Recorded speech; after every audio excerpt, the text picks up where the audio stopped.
Fala, turma, está no ar o Fala Aí, o podcast número 1 de inteligência artificial do Brasil. Eu sou Bruno Meia. Nesta temporada nós estamos recebendo as maiores lideranças das grandes empresas do país para falar das transformações e, sobretudo, das aplicações de AI nos negócios. Neste episódio, a gente vai receber Felipe Patané, diretor de inteligência artificial da Oracle na América Latina. Felipe, obrigado pela presença aqui no Fala Aí. Eu já começo com uma pergunta muito direta. Felipe, quais são as coisas mais rápidas do mundo?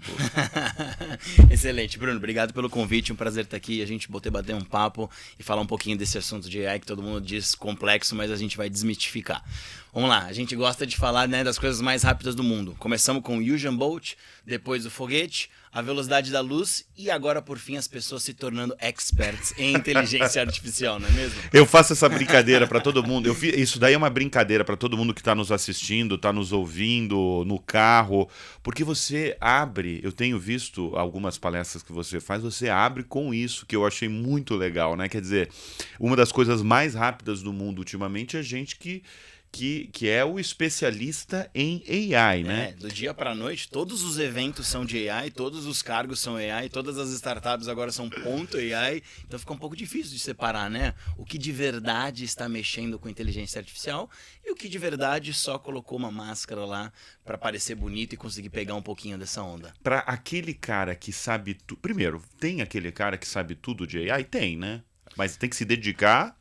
Olha, eu gosto de falar que a gente está num raro momento, numa janela assim da humanidade, que mais se sabe com quem está fazendo do que de uma universidade. Então, por exemplo, se hoje a gente vira sem nenhum conhecimento e fala assim, vamos abrir uma empresa de AI. Vou na faculdade, Stanford, Harvard, MIT, as mais condecoradas dos Estados Unidos, não existem professores ainda que sabem mais do que as pessoas que estão colocando a mão na massa. Quem são essas pessoas? Essas empresas que estão desenvolvendo os frontier models. OpenAI, xAI, a Meta, com o Llama, alguns outros, né? Palantirs, e aí, obviamente, depois trazendo o nosso jabá para o Brasil, alguns outros bons brasileiros. Então, essas pessoas são as que mais sabem, e não dá para se saber tudo, óbvio. Inteligência artificial requer um estudo hoje quase que diário. Eu brinco também com a galera que não dá tempo de aprender e colocar no PowerPoint para apresentar. O que eu falei na sexta-feira não deu tempo de atualizar no PowerPoint, eu faço no carro, no táxi, antes de chegar nos clientes. E como se atualizar? Você tem quantos anos, Felipe? Eu tenho 33. 33 anos. Você que dirige uma área extremamente relevante de uma gigante de tecnologia. Como você se atualiza? Legal. Eu vou falar o que funciona para mim, tá? Sou papai recente, eu tenho uma filha de 3 anos e meio e um menino de 5 meses. Então, 5 meses. Só por isso... Você dormiu bem essa noite? Médio. Ele acordou 2 vezes para trocar a fralda. Eu te entendo. Eu tenho uma de 2. Não, mas não posso de 2 reclamar. anos. Mas então, o que funciona para mim é acordar às 5 e aí, das 5 às 6 é a minha única hora livre do dia antes de eu fazer academia, né? Porque depois tem a rotina de acordar as crianças, trocar, levar para escola, fazer café e tudo mais. Mas das 5 às 6 é o meu único momento em silêncio, por incrível que pareça, que aí eu faço meu café, eu gosto de fazer um café demorado, né? E eu coloco podcasts, eu coloco papers para dar uma lida, para tentar se atualizar todos os dias do que está acontecendo. É onde eu achei que funciona para mim. Não precisa ser assim para todo mundo, precisa acordar às 5 para saber sobre inteligência artificial, mas precisa destinar algum tempo na sua rotina. Inclusive, as minhas entrevistas, nossa equipe tem crescido muito, graças a Deus, eu coloquei pergunta obrigatória em todas as entrevistas, né? Qual a sua rotina de estudo? Como você se atualiza? Importante. Porque, legal, te trouxe até aqui algumas capacitações, mas o que vai te trazer para o próximo salto, né? O quanto que você está se atualizando sobre GenAI, sobre as arquiteturas diferentes? Felipe, a gente tem recebido aqui vários outros executivos, né, ligados à inteligência artificial, ligado à tecnologia, e eles têm falado isso que você acabou de falar, que é até mais profundo. O que eles trazem aqui no Fala Aí é a preocupação de treinar, em primeiro lugar, recrutar profissionais qualificados, brasileiros qualificados para a área, o que está difícil e desafiador. Você, então, sente isso E você agora já tem você está revelando aqui para os nossos espectadores e ouvintes que você tem uma tática para saber, para ter uma régua ali para recrutar esses profissionais, quer saber o estudo dele. Com certeza, exatamente. Qual é a rotina, né, de se atualizar? Porque se você parar de estudar hoje, você não vai conseguir mais acompanhar a onda. Ela está evoluindo muito rápido. Em novembro de 22, quando a OpenAI veio ao mundo e não criou um conceito, mas ela tornou prático algo que era teórico, que era a arquitetura Transformers do paper de 2017, as pessoas ficaram maravilhadas. Falaram assim, uau, isso aqui é muito incrível, né? Um software conseguir responder com muita inteligência. É um modelo matemático, estatístico, a gente sabe hoje, mas naquela época ele basicamente se restringia ao textual. Hoje em dia, o que a gente já tem? Criação de imagens, criação de vídeos, transcrição de áudios escritos, réplica em áudio mesmo. Então, a gente até brinca, né? Quando que a gente vai chegar no AGI, que é o Artificial General Intelligence? Existem muitos conceitos, depois eu posso falar do que eu mais gosto, mas talvez 2 anos atrás, a gente poderia achar incabível chegar onde estamos hoje. Então, está evoluindo tão rápido que a gente precisa saber como que a gente se atualiza para não ficar para trás. Se eu coloquei todo o meu esforço fazendo uma GenAI de texto e aí chegou um outro que colocou assim com voice to voice, que é como você clica, por exemplo, no chat GPT e aí você troca ideia com ele. Eu coloco pra minha filha pra brincar, eu falo, conta histórias, e ela adora. Ela fala, me conta a história da Frozen, cadê a Elsa, cadê a Anna? E aí só tá gastando seus tokens lá e eu economizo um pouco da língua, né? Olha só, eu falo da representatividade que o Felipe tem para essa gigante de tecnologia e eu vou trazer agora um dado muito relevante para mostrar o peso mesmo que você comanda por trás da Oracle. Porque mais da metade da receita em contratos futuros da Oracle, você atualiza aqui se esse dado é América Latina ou é global, vem de AI, vem de inteligência artificial, Felipe? Excelente pergunta, Bruno. A Oracle, como empresa de capital aberto, a gente deve satisfação aos investidores, então esses dados são públicos.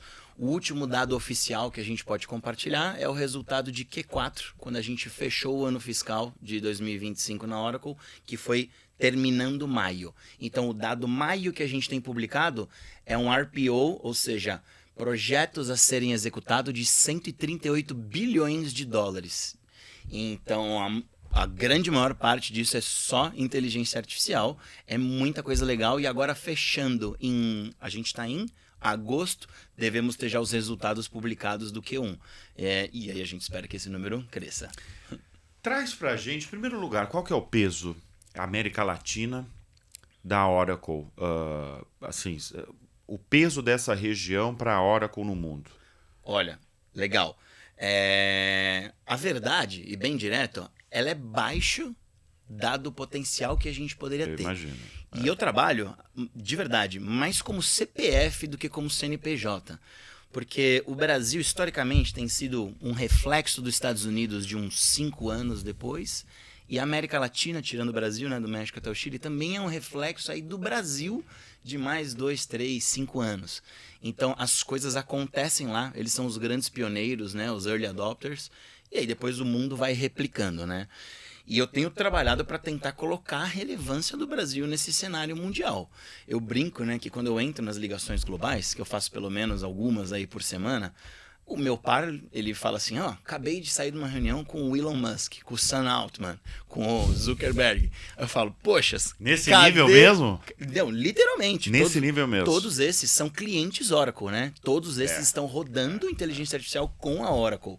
E aí eu brinco que eu falo, cadê o meu Elon Musk brasileiro? Cadê o nosso Sam Altman? Será que teremos nos próximos tempos? Eu tenho certeza que teremos. A gente precisa, inclusive com mensagens... Da onde vem, Felipe? Da onde vem o Elon Musk brasileiro, o Sam Altman brasileiro? Olha, eu não tenho a resposta ainda, mas muito me leva a crer que em Uberlândia tem alguma coisa lá na água, que muitas empresas em Uberlândia estão desenvolvendo inteligência artificial. A gente tem Langflow, Neospace, Biofy. Mas você sabe que eu estou fazendo essa brincadeira, mas eu estou falando sério, porque tá um zoom no mercado, né? Tá uma pressão em relação à Apple, né? Porque as ações no início do ano caíram. Há uma pressão grande, inclusive, que pode bater aí uma pressão informal, na verdade. Claro.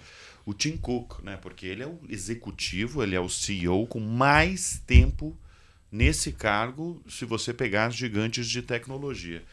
E aí, como existe uma pressão informal, inclusive de uma ala dos investidores da Apple, eu questionei para um conhecido meu que entende muito de tecnologia, quem vai ser o próximo CEO da Apple? Será que vem um brasileiro?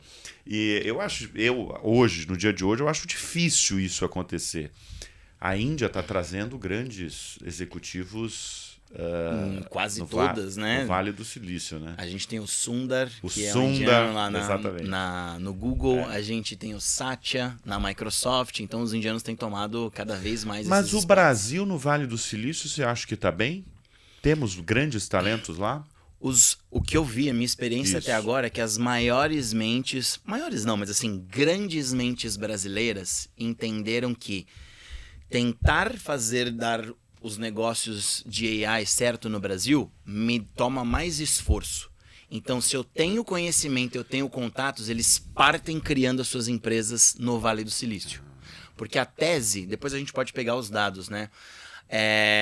Quase 80%, 90% das venture capitals dos Estados Unidos já estão colocando dinheiro em teses de startups de inteligência artificial. Isso não aconteceu na América Latina.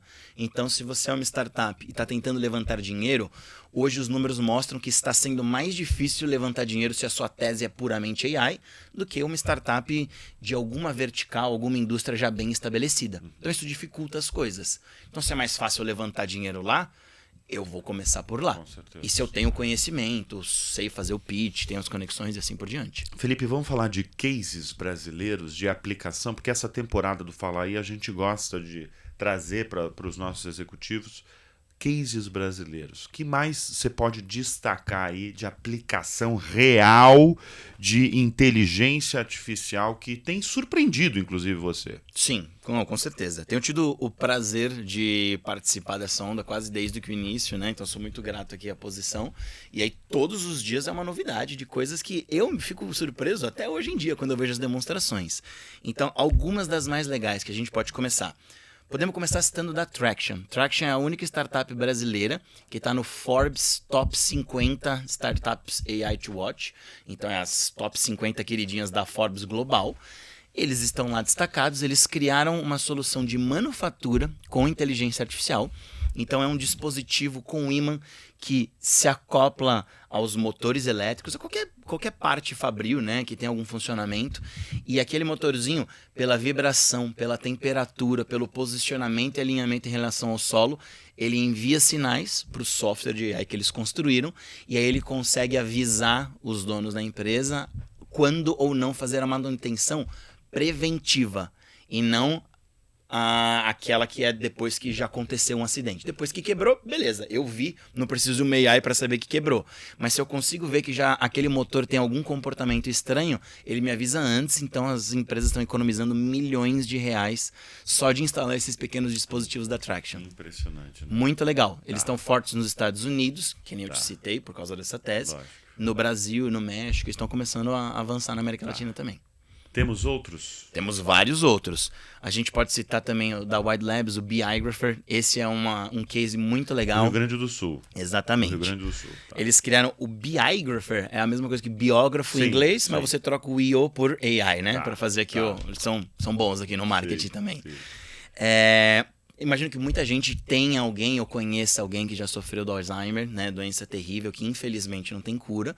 E hoje em dia o tratamento médico, um dos tratamentos médicos que melhor tem eficiência é o tratamento de reminiscência. O que é a reminiscência? O Alzheimer, eu não vou saber explicar igual os médicos, Claro, né? claro. Mas ele é a deficiência de uma proteína na hora que você faz as conexões cerebrais de te lembrar de alguma memória. Então, quando a gente que não tem Alzheimer, falta aquela palavra, qual que é o nome Isso. daquele lugar? Que acontece direto, né? Acontece. E aí, imagina isso acontecer constantemente numa pessoa. Eles me falaram que, assim, essa é a analogia mais próxima que a gente pode ter da sensação de um Alzheimer. Péssimo. Então, você se relembrar, por isso o tratamento de reminiscência, ajuda a não esquecer de memórias marcantes. E aí você precisa relembrar as bold memories. Então, o tratamento natural de reminiscência é você ir sempre no mesmo médico, e as famílias mais afortunadas conseguem remodelar cômodos de casa de acordo com lembranças marcantes. Então eu faço o quarto da minha infância, eu faço a cozinha do meu primeiro casamento, quando eu tive uma boa lembrança com a minha esposa, quando a gente fez, não sei, a festa de 1 ano no jardim, vou replicar exatamente a mesma cena. Então você imagina que não é barato replicar um tratamento desse porte.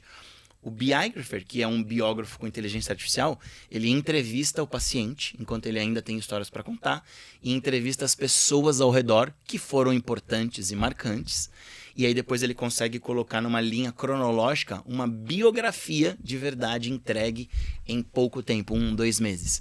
Uma biografia treinada com os padrões mundiais. Né? Impressionante isso. Né? E aí essa biografia ela sai escrita com as fotos e inclusive com a voz sintetizada da pessoa para ela sempre relembrar da voz. Sempre relembrar, tá. E aí o tratamento é literalmente isso: se escutar as suas histórias constantemente para ajudar a evitar que você esqueça. Você está trazendo o que é o programa, né? Mas está tendo efeito? Eles estão trabalhando Eles estão ainda muito firmes para tentar fazer com que isso vire um CID do SUS, para que vire um tratamento oficial e que muita gente seja impactada. Plano de governo mesmo. Hoje, tem algumas pessoas impactadas que aceitaram a fazer parte desse piloto, porque é tudo muito novo, e aí o SUS precisa de um número específico de tratamentos e avanços para ele poder tornar algo oficial. Você sabe que você trouxe um tema extremamente importante, né, que é a questão do Alzheimer, né? Porque, como você falou, não tem cura. A gente conhece, acho que muito provável, muita gente tenha pelo menos uma pessoa que você conhece.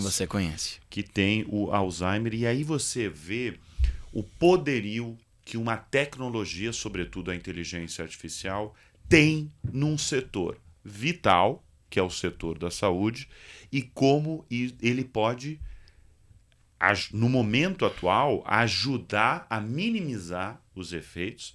E eu estou falando do momento atual, mas você tem num horizonte aí, já pensou erradicar isso?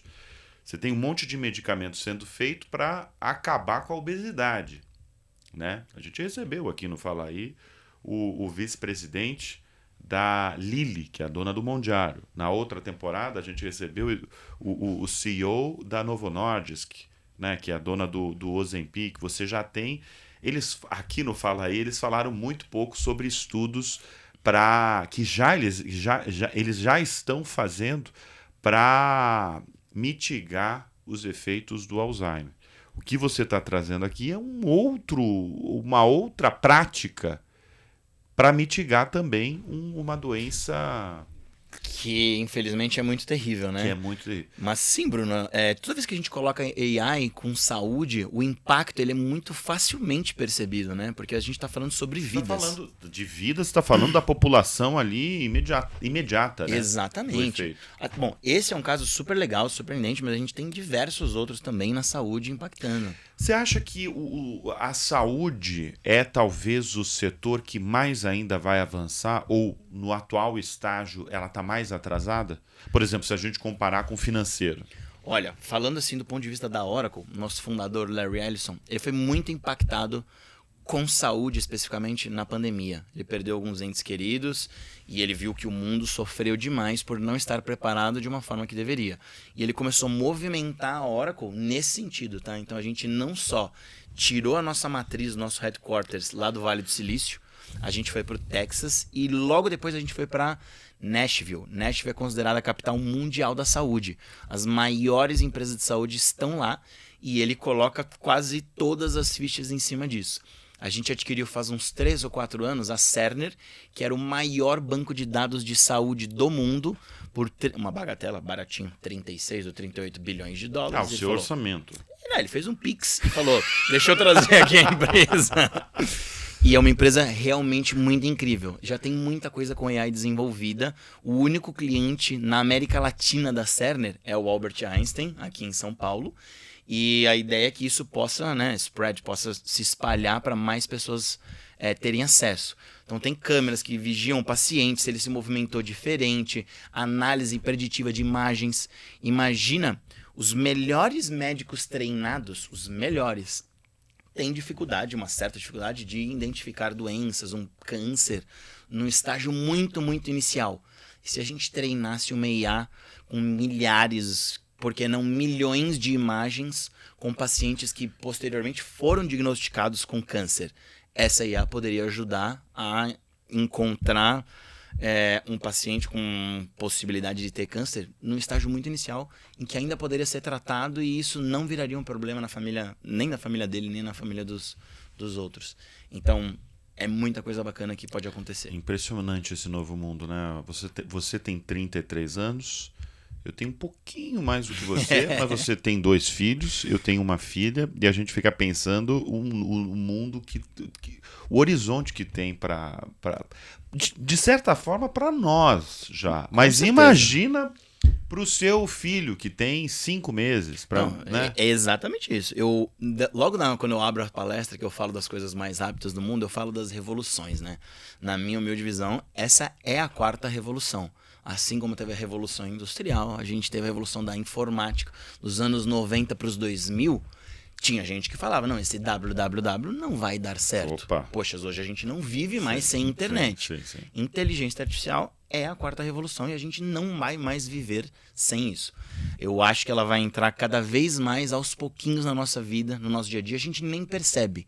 Quando você chama um Uber, por exemplo, para vir para cá, para entrevista, Uber, by the way, está rodando em Oracle, ele usa inteligência artificial para fazer a triangulação do caminho, ver qual que é o motorista mais próximo, qual que é a sua necessidade de chegar. Isso é AI. Isso é AI e a gente nem sabe, já está funcionando por trás.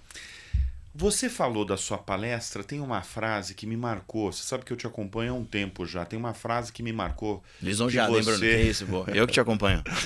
Você falou o seguinte: toda vez que uma inovação disruptiva chega na humanidade, ela pode ser usada para o bem ou pode ser usada para o mal. Como a AI tem sido usada hoje, Felipe? Cara, que legal.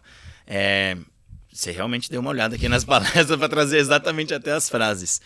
Eu coloquei isso, né? Eu inseri nos meus discursos, porque logo no início, eu vou falar uns 2 anos e pouco atrás, quando eu ia nas empresas para falar de AI, logo no início, a maioria dos executivos, dos donos das empresas, me questionava: você não veio aqui para substituir, para demitir um monte de gente, né? Assim, era quase que unânime. Iam direto. Tinha 2 anos atrás, tinha muito isso. Muito. Ainda tem hoje, mas assim, menos porque as pessoas estão vendo que vai fazer parte. E aí eu gosto de trazer isso, que cada revolução, por que chama-se revolução? Porque foi algo disruptivo que vai mudar um pouco o rumo da humanidade. É basicamente isso. Na Revolução Industrial, na Revolução da Lâmpada, quando ela foi inventada por Thomas Edison, eu fui atrás, 1800 e... agora não vou me lembrar, 1800 e pouquinho. Eu achei alguns jornais na internet que diziam o seguinte, que a lâmpada, quando ela foi inventada, ela ia fazer mal. Ela ia causar cegueira, as mulheres grávidas iam perder seus fetos, ia dar câncer de pele e assim por diante. Poxa, gente, passou um pouco mais de 200 anos e a gente viu que não só não é isso, como se acabou a luz, minha nossa, o que a gente faz em casa? Exato. Algumas casas já não tem mais nem vela. No caso dos meus avós, dos meus pais, tem uma velinha lá de backup. Algumas não tem nem vela. Então tem gente toda vez que vai falar para o mal e para o bem. Alguns empregos vão ser disruptados? Fato, isso vai acontecer. Existia um profissional que apagava todos os lampiões das ruas antes da lâmpada existir. Depois que existiu a lâmpada, de repente era um botão que ligava e desligava tudo. Aquele cara foi procurar outra coisa para fazer lá dentro da mesma empresa. É o mesmo racional que a gente pode trazer para os dias atuais. A inteligência artificial, ela vai ajudar a ser muito mais otimizada com alguns cargos que são puramente burocráticos.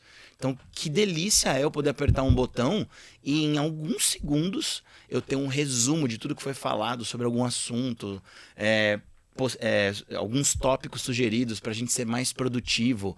É um assistente que escuta a reunião inteira e já faz o resumo e o que a gente combinou de próximos passos. Poxa, isso é muito bom. Não dá para falar que isso não é positivo. Então, cabe a nós, seres humanos, olharmos para o lado positivo, mas tem gente que olha para o negativo. Só que, felizmente, tem muita gente que olha para o positivo para anular esses negativos, né? Teve uma matéria recente, eu não vou lembrar o veículo estrangeiro, que mostrou que muitas empresas nos Estados Unidos estavam deixando de contratar profissionais jovens, sobretudo estagiários, e substituindo pela inteligência artificial. Nas últimas semanas, o CEO da AWS dos Estados Unidos fez uma declaração que me chamou muito a atenção, chamou a atenção de boa parte da imprensa global, que ele falou o seguinte: substituir profissionais jovens, sobretudo estagiários, por AI, é uma das coisas mais idiotas que eu ouvi. Porque você está falando de um profissional que, em geral, você paga bem mais barato, né, se você comparar com o sênior. E se você não treinar esse profissional, se você não usar... Como é que vai ser daqui a 10 anos? Você concorda com ele? Olha, Ele fala especificamente de profissionais jovens que chegam ao mercado de trabalho. Eu acho até difícil colocar algum marco, porque cada semana muda tanto que é difícil a gente conseguir dar uma Não, mas essa opinião. conversa aqui, daqui em dezembro, talvez muita coisa já Exato. vai estar desatualizada. Não, vai estar tudo A gente tem mudado. que avisar quem está nos escutando. O que é fato? Acho que eu queria até trazer o meu exemplo. Por Legal, favor. eu tenho tido esse privilégio de liderar essa área de inteligência artificial quase que desde o começo da onda. E no início eu me questionei, porque eu não fui um cara que dedicou a vida inteira sobre inteligência artificial, como tem a maioria que gosta de ouvir nos programas. Olha, eu trabalho com AI há 39 anos. Assim, tudo bem, não é o tempo que vai te falar, o tempo te ajuda muito a ganhar experiência e maturidade. Mas eu entendi como era um desafio. Eu tinha feito alguns projetos fato de inteligência artificial e eu falei, ou eu sento, estudo e me atualizo, ou eu posso ficar eu mesmo fora. Então eu escolhi fazer parte dessa revolução. Se eu for um jovem agora, se eu fosse um jovem que está terminando a faculdade, está tentando entender aonde que eu vou entrar, sente, não tem outro segredo, sente, estude. E o estudar não é só esperar algum vídeo mastigado pronto de alguém que leu e tentou te passar uma mensagem muitas vezes superficial. Leia, a gente perdeu a capacidade de ler conforme verdade, o tempo. É importante isso que você falou, né? Leia uns Porque papers. as pessoas hoje acham que é só assistir um vídeo que você E sim, sabe. tem muita gente que ganha vida fazendo vídeo, não é? Eu não tô falando mal dessas Sim, pessoas, tô falando que sim. às vezes o conteúdo é muito superficial para você falar que sabe porque viu um vídeo. Então, aonde que surgiu tudo, pessoal? 2017, paper Attention is All You Need. São 8 engenheiros que estavam dentro do Google X e eles desenvolveram a arquitetura Transformers. É difícil? É difícil, mas foi lá que tudo foi criado. Sente, leve 3 horas para ler as 8 páginas, mas leia. Vamos entender da onde tudo surgiu e aí conseguir se atualizar. Acho que não é diferente do que outras revoluções que, deixa eu pensar, quando eu entrei no mercado de trabalho, quem sabia Excel avançado era o diferencial. Podemos lembrar disso? Exatamente. Acho que no seu também. E você, sim, total. E você tem 33 anos. Então, Ou seja, não faz tanto tempo assim, eu né? fiz curso de Excel avançado. Eu sentei e treinei, eu tentei baixar algumas coisas. Inteligência artificial é a mesma coisa. Então, os jovens que não se atualizarem, não estudarem, esses podem ser menos desejados se não estiverem preparados para entrar num mundo novo que está se formando agora. O Felipe, você que é líder de uma gigante de tecnologia e líder de uma área ali essencial, né? AI. Como é que se forma um time de tecnologia? Olha, bela pergunta, hein? Bela pergunta. O meu time chegou a ter quase 30, 40 pessoas, assim, os times conjuntos para fazer o go-to-market de inteligência artificial na América Latina. E uma coisa que eu tinha errado no passado, na liderança, é assim, vou rapidamente preencher os espaços do time. Sair contratando a galera e aí pronto, tem um time. E aí depois você vê que é muito mais caro não ter as pessoas certas do que esperar mais tempo para encontrá-las.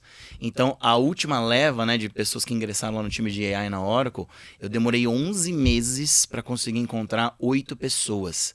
Era assim, além do eu ter que fazer o hunting ativo no LinkedIn, recomendações, networking, era basicamente 1 a cada 14 entrevistas. Essa é uma métrica muito alta. Então, eu coloquei os skills que eu imagino, né, que uma pessoa tenha que ter para poder entrar nesse time de AI, porque assim, não dá para você parar agora e aprender. Se você não sabe nada e você for aprender do zero, tem espaço para trabalhar, mas não nesse time que a gente está correndo contra o tempo. Se não for a gente, vai ser com outro. Pode ser com os chineses, pode ser com os europeus. Queremos que seja com a gente, com os brasileiros. Então a gente está correndo muito rápido. Então encontrar os skills corretos é um desafio, fato. E ter uma rotina de estudos, fato. Quando juntava tudo isso, eu falava assim, não. Faz sucesso. Felipe, deixa eu entregar para você uma gentileza, um presente que a gente está entregando para todos os convidados aqui do Fala Aí, porque todos os convidados do Fala Aí dão voz à inteligência que transforma negócios e impacta bilhões de vidas, e você é uma delas por liderar esse timaço aí de tecnologia, de AI, dessa gigante de tecnologia que é a Oracle. Então fica aqui. Poxa, que show. Obrigado, Bruno. Presente aí para você. Feliz. Eu agradeço a sua presença. Agora, ao longo do nosso programa, você falou da sua trajetória, né? Você não tem tantos anos assim focado em AI. Eu queria até apresentar para os nossos espectadores e ouvintes que você é um engenheiro mecânico automobilístico de formação. Muito rapidamente, como é que você caiu em tecnologia e depois virou esse líder de AI? Poxa, na Oracle? Que legal. Eu sou muito grato à Oracle de ter me dado essa oportunidade de mudar minha carreira, mas o meu sonho era mexer com carros, e aí eu fui na FEI, melhor em faculdade de engenharia mecânica automobilística, que era para trabalhar nas montadoras. Tive o privilégio de trabalhar 1 ano na Volkswagen, 3 anos na General Motors, e aí nesses 4 anos... Você já percebeu que eu falo um pouco demais, eu sou um pouco hiperativo talvez, e as pessoas me passavam esse feedback de uma forma positiva, né? Assim, olha, você tem uma boa capacidade de traduzir ideias complexas de uma forma simples e não acho que é atrás de uma prancheta que você vai fazer sua vida. E fato, ir todos os dias durante 4 anos era o meu sonho, me motivava muito estar lá, mas eu era muito limitado aonde eu podia chegar. Eu chegava antes e ia embora depois e eu queria trazer 1000 inovações. E aí o stop foi quando um dos engenheiros que tinha, na época, 35 anos de GM, é mais do que eu tenho hoje de idade, me falou assim, filho, calma, me chama de filho, calma. As coisas não eram feitas assim antes de você nascer e não é agora que elas vão mudar. Por muito tempo eu odiei ele, porque ele estava travando a inovação que eu queria trazer, mas na verdade aquilo foi libertador. Eu falei, acho que não é aqui que eu vou ganhar minha vida, eu preciso ver alguma coisa diferente. Entrei no mytrainee.com, achei essa tal de Oracle, que eu não sabia se era de comer ou de passar no cabelo. Tá falando sério mesmo? Tô falando sério. O vídeo foi tão legal, era um vídeo motivador de um menino que corria, fazia vários esportes e se vestia de terno. Eu falei, putz, esse cara deve ser um executivo de sucesso. Mandei uma mensagem pra ele no LinkedIn, trocamos umas ideias naquela época. E, cara, passei em todas as entrevistas, acho que foram 8, 9 entrevistas num curto espaço de tempo. O salário era maior. E eu adorei, que eu poderia falar com várias empresas. Você começou em que função lá dentro? SDR, que é uma função de entrada, né? A gente chama de BDC na Oracle. É o SDR de mercado, é o Sales Development Relationship. Faz reuniões iniciais, procura demanda, já deixa tudo ajustado. Tá. E aí virou? E aí mudou a minha vida. Quantos anos de Oracle? Eu tive 3 anos na primeira passagem, eu fiz um intercâmbio de 4 anos no Google e voltei já para Oracle há 3 e um pouquinho. É isso. Então, somando tudo, acho que é isso. 6. Muito bom. Bela trajetória, hein? Obrigado, Brunão. Olha, nós recebemos aqui nesta edição do Fala Aí o Felipe Patané, que é diretor de inteligência artificial da Oracle na América Latina. Agradeço muito sua presença. Obrigado, aqui, Bruno. Viu? Foi um ótimo papo, a gente poderia ficar muito mais tempo aqui muito mais. Realmente. Obrigado. Obrigado. E eu agradeço a sua confiança. Obrigado por nos ouvir, nos assistir. A gente volta a qualquer momento com mais uma edição do Fala Aí.